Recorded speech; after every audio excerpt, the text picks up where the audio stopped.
I'm here with Mike, B.A., Hagiwara, it's a joke, and John Cho, who named him that apparently. So you just got an award. Tell us a little bit about what the Founders Award entails. I really have no idea what. No. They just gave you the trophy. Yeah. No, the Founders Award is an award given to people that have, I guess, given a lot to East-West players and the community, and I've been with them for over 25 years now, so it's been a long road, and I've performed in about 25, 26 shows for them over the years, and it's just a way of them thanking me for my continued service to the theater, I guess. Yeah. How did you originally get involved with East-West? I went to their summer conservatory. It's a thing they do in the summer intensive. It's a 6-week intensive course that they give people an opportunity to learn about acting and dancing and singing, and I did that a few years back. And so you act, sing, dance, triple threat, everything? That's right. That's right. What's your favorite? I would say dancing. Dancing. Yeah. Very cool. Yeah. And did you guys get to meet each other through East-West players? Yes. Yeah. There's definitely a community. We have lots of friends in common. We have hung out together so much more than worked together. But he's a friend, and our ties run very, very deep. How did you? Oh, I was just gonna reveal. We have a child together. His name is Brad, and he lives in Tucson with his daddy. But Brad's not here today? no, Brad couldn't make it out. Southwest flight got canceled, and his other daddy's a jerk.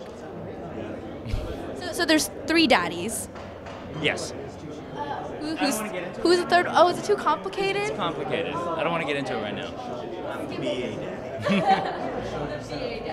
So, John, how did you start getting involved in East-West? Did you know theater was always something that you wanted to do?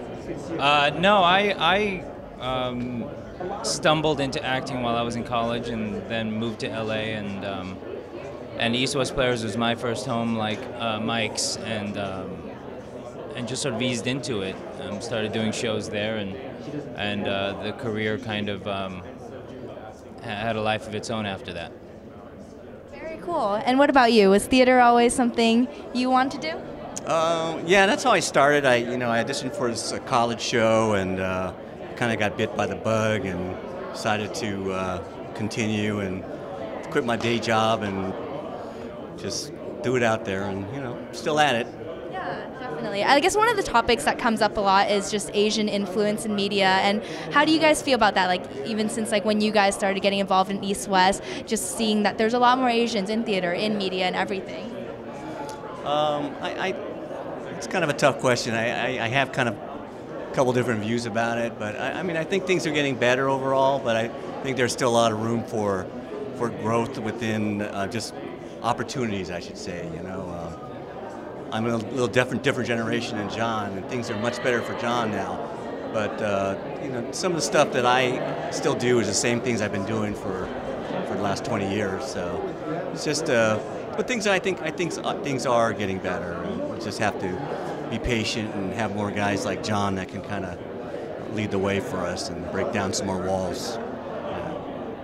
I'm going to second what you said. There's certainly more Asians, and what I hope that, and I think we should celebrate that. I'm so happy that there's so much talent out there, and it seems as though culturally there's so many more.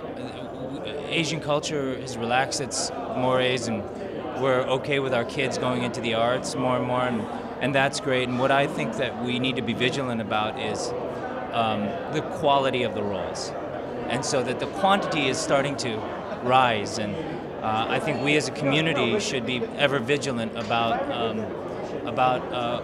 campaigning for better roles, the more substantive roles, and in that area I think we can work harder. So do you think when it comes to roles that are offered to you, you're very careful about selecting ones that don't stereotype Asians in negative ways per se?